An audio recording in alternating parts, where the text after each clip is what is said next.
জিজ্ঞাসিত হবে ওয়াররাজুলু ফি আহলি বাইতিহি রাঈন ওয়া মাসউলুন আন রাইয়াতিহি। প্রত্যেকটা গার্জিয়ান এবং অভিভাবক হলো দায়িত্বশীল তার পরিবার সম্পর্কে। প্রত্যেকটা ইমাম তার মসজিদের মুসল্লি এবং মহল্লাবাসী সম্পর্কে তারা দায়িত্বশীল। তিনি যদি বলেন না আমি 2 বছরে ইমামতি করেছি, তার দায়িত্ব 2 বছরের তাকে হিসাব দেওয়া লাগবে রবের সামনে। তোমার সমাজ, তোমার মহল্লা, তোমার মুসল্লিদেরকে কেমন পরিচালনা করেছো, এর জবাব তুমি আমাদের সামনে দাও। আল্লাহর সামনে সেই দিনকে জিজ্ঞাসিত হবে।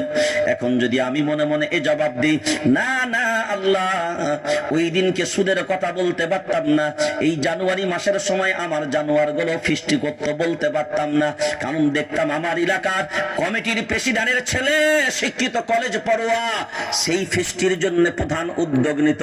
আমি যদি বলি ওই ছেলের বিরুদ্ধে গেলে তার বাপ আমার বিরুদ্ধে অ্যাকশন নিবে, ওই জন্য বলতে পারতাম না।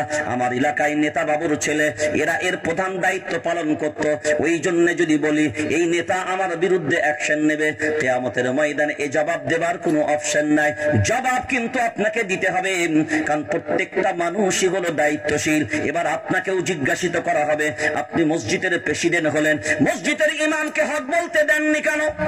আপনি মসজিদের মাতোয়াল্লি হলেন, ইমামকে হক বলতে দিলেন না কেন? আপনি মসজিদের অমুক পদে রইলেন, ইমামকে হক বলতে দিলেন না কেন? আপনি নেতা হয়েছিলেন, গ্রামের মতব্বার মোড়ল হয়েছিলেন, আপনি নেতৃত্ব দিলেন গ্রামের, কিন্তু ইমামকে হক বলা থেকে কেন বিরত রাখলেন, বঞ্চিত করলেন? সব বিষয়ের জবাব প্রত্যেকটা মানুষকে দেওয়া লাগবে। যে যে ডিপার্টমেন্টে থাকবে, আমি সিদ্দিকুল্লাহ, আমাকে জবাব দেওয়া লাগবে।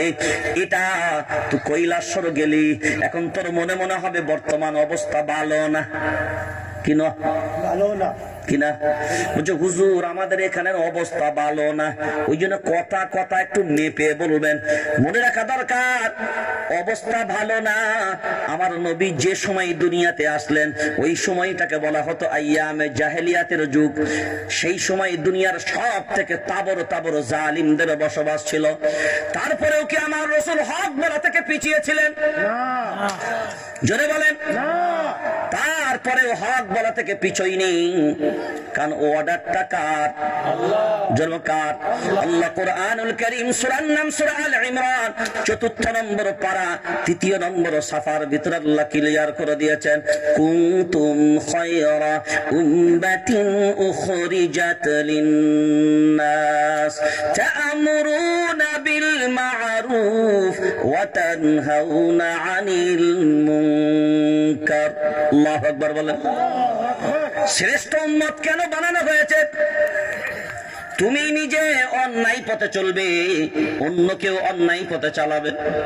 তুমি নিজে ন্যায় পথে চলবে না, অন্য কেউ ন্যায় পথে চালাবে না। তুমি নিজে সৎ পথে চলবে না, অন্যকে সৎ পথে চালাবে না। এই জন্যই কি আমাদেরকে শ্রেষ্ঠ উম্মত বানানো হয়েছে? এই কথা বলেন, জোরে বলেন।